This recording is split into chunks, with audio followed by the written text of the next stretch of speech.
క్రికెట్లో పాకిస్తాన్ గెలిస్తే హైదరాబాద్ లో వేడుకలు చేసుకున్నప్పుడు తెలంగాణ నేతలు ఏమయ్యారని ఎమ్మెల్సీ జయమంగళ వెంకటరమణ ప్రశ్నించారు. ఆంధ్ర కాంట్రాక్టర్లకు తెలంగాణలో పనిచ్చేది లేదని మంత్రి కోమటిరెడ్డి వెంకటరెడ్డి ఎలా చెబుతారని నిలదీస్తున్న ఎమ్మెల్సీ జయమంగళతో మా ప్రతినిధి భార్గవ్ ఫేస్ టు ఫేస్. తెలంగాణలో జనసేన అధినేత పవన్ పర్యటన, ప్రెస్ మీట్, ఆ తర్వాత అటు తెలంగాణ కాంగ్రెస్ నేతల తీవ్ర వ్యాఖ్యలు మరి ఇవి ఏ విధంగా దారితీయబోతున్నాయి, తెలుగు రాష్ట్రాల్లో చర్చనీయాంశంగా మారింది. దీంతో మాట్లాడేందుకు మనతోటి ప్రస్తుత ఎమ్మెల్సీ మాజీ ఎమ్మెల్యే జయమంగళ వెంకటరమణ మనతో ఉన్నారు. ఏంటి సార్, ఈరోజు జనసేన అధినేత పవన్ కళ్యాణ్ పై తెలంగాణ నేతలు వరుసగా విరుచుకుపడుతున్నారు, ఎలా అర్థం చేసుకోవచ్చు? 50 సంవత్సరాలు కలుసున్నాం అన్నదమ్ముల కింద. అక్కడ వ్యాపారాలు చేస్తారు, ఇక్కడ వ్యాపారాలు చేస్తారు. ఇదంతా ఒక భారతదేశం అండి. ఇది నాటి పాకిస్తాన్. ఒక రాష్ట్రం ఇక్కడి నుంచి అక్కడ పాస్పోర్ట్ కావాలా? అసలు నువ్వెవరు రావడానికి మా రాష్ట్రం రెచ్చగొడతామని పొన్నం ప్రభాకర్ మాట్లాడడం ఏంటండి? పొన్నం ప్రభాకర్ ఇక్కడికి రాలేదా? ఎక్కడి దాకా ఎందుకు? తెలంగాణ నుంచి బీఆర్ఎస్ పార్టీ మన ఆంధ్రప్రదేశ్లో పార్టీ ఆఫీస్ పెట్టలేదండి. దీనికి సమాధానం ఎవరు చెప్తారు? ఇక్కడ ఎవరైనా అభ్యంతరం పెట్టామా? ఒకటి కోమటిరెడ్డి వెంకటరెడ్డి మాట్లాడారు. నేనేమంటున్నానంటే, ఆయన ఆంధ్ర కాంట్రాక్టర్స్కి ఇక్కడి నుంచి వర్క్లు ఇవ్వం, మీ అబ్బజాయిరా ఇది. అదేవిధంగా బోల్డ్ మెగా ఇంజనీరింగ్ ఇవన్నీ కూడా L&T వీళ్ళందరినీ ఆపండి, వాళ్ళు మన రాష్ట్రం వాళ్ళు కాదు కదా. ఏదన్నా పాకిస్తాన్ జిందాబాద్ అని చెప్పారు, అప్పుడు నోరెత్తరే వీళ్ళు తెలంగాణ వాళ్ళు. పాకిస్తాన్ జిందాబాద్ క్రికెట్ గెలిస్తే టపాసులు కలుస్తారు, పాకిస్తాన్ గెలిస్తే అప్పుడు మాట్లాడరే. ఇక్కడ కలిసిమెలిసి దగ్గర మనం 50 సంవత్సరాలు బతికాము. పవన్ కళ్యాణ్ గారు కూడా అక్కడికి వెళ్ళి టెస్ట్ వేయాల్సిన అవసరం లేదు.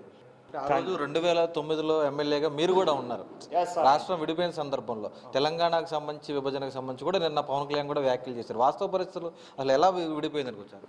తలుపులు మూసి ఎడగొట్టారండి. కావాలని రాష్ట్రంలో కాంగ్రెస్ అనేది ఎట్టి పరిస్థితుల్లో చాలా ద్రోహం చేసిందండి సోనియా గాంధీ గారు.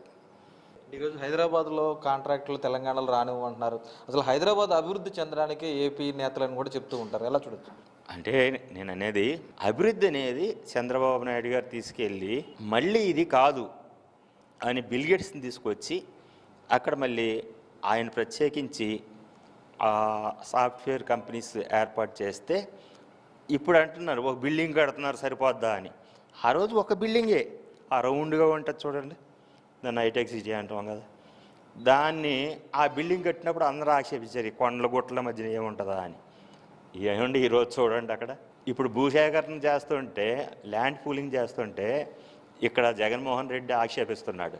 ఆ రోజు ల్యాండ్ పూలింగ్ చేయలేదండి, ఆ కొండల గుట్టల మధ్యన కడితే దాని పక్కన ఆ రోజు 50 కోట్లు అమ్మింది, 15 కోట్లు అమ్మింది, 15 లక్షలు అమ్మింది. మొన్న 100 కోట్లు అమ్మితే గొప్ప అనుకున్న ఎకరం కోకాపేటలో ఇప్పుడు 250 కోట్ల ఎకరం అమ్ముతుంది. అలాగే మనకి రాజధాని కూడా నెమ్మదిగా మనం కొన్ని డెవలప్ చేస్తే, ఇన్ఫ్రాస్ట్రక్చర్ అనేది డెవలప్ చేస్తే ఆటోమేటిక్గా ఎక్కడ లేని విధంగా అండర్ గ్రౌండ్ కేబుల్స్ ఇవన్నీ వస్తున్నాయి. అది కూటమి ప్రభుత్వం. ఒకటి ఆరోపిస్తున్నారు, బీజేపీ బీఆర్ఎస్తో కలిసి ప్యాకేజీ తీసుకొని పవన్ కళ్యాణ్ తెలంగాణలో అడుగు పెట్టారని కూడా, కాంగ్రెస్ను కూల్చేయడానికి అడుగు పెట్టారని కూడా విమర్శలు చేస్తున్నారు. ఎలా? బీజేపీతో ఆయనకి ఎప్పుడు సత్సంబంధాలు కోల్పోలేదే. మీరు రెచ్చగొట్టారు కాబట్టే నెక్స్ట్ గ్రేటర్ హైదరాబాద్లో కానీ రాబోయే 29 ఎన్నికల్లో కానీ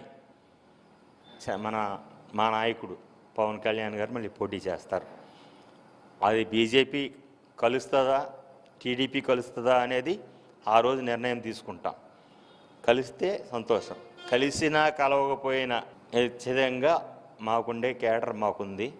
ఆంధ్రప్రదేశ్ నుంచి మీ దగ్గర ఎంతమంది స్టూడెంట్స్ బతుకుతున్నారండి? ఎంత ఆదాయం వస్తుందండి మీ దగ్గరకి? మీ దగ్గర ఐటీ కంపెనీస్లో ఎంతమంది ఆంధ్ర వాళ్ళు పనిచేస్తున్నారండి? వాళ్ళని కూడా గెంటేయండి.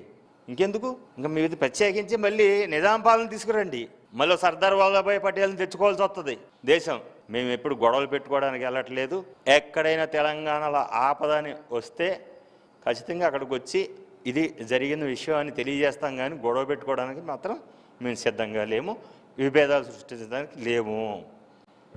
అది చూస్తున్నాం ఈరోజు తెలంగాణలో ఉన్నటువంటి కాంగ్రెస్ నేతల వ్యాఖ్యల నేపథ్యంలో కూడా ఖచ్చితంగా రాబోయే రోజుల్లో తెలంగాణలో గ్రేటర్ ఎన్నికల్లో హైదరాబాద్ ఎన్నికల్లో కూడా జనసేన పార్టీ పోటీ చేసి తీరుతుంది. ప్రజల అవసరం ఎక్కడైతే ఆపద ఉంటుందో అక్కడ జనసేన ఉండి తీరుతుంది. ఎవరు రెచ్చగొట్టినా సరే పవన్ కళ్యాణ్ కానీ మేము కూడా ఎక్కడ రెచ్చిపోము. పూర్తిగా ఉమ్మడి ప్రాంతంగా హైదరాబాద్ అభివృద్ధి చెందింది కాబట్టి ఈరోజు హైదరాబాద్లో అందరితో ఉన్నటువంటి అనుబంధం మేరకు తాము అక్కడ కొనసాగిస్తున్నటువంటి పరిస్థితి ఉన్నట్లు కైక్లూరు ఇన్ఛార్జ్ జనసేన పార్టీకి అలాగే ఎమ్మెల్సీ జయమంగళ వెంకటరమణ స్పష్టం చేసిన పరిస్థితి అయితే కనిపిస్తోంది.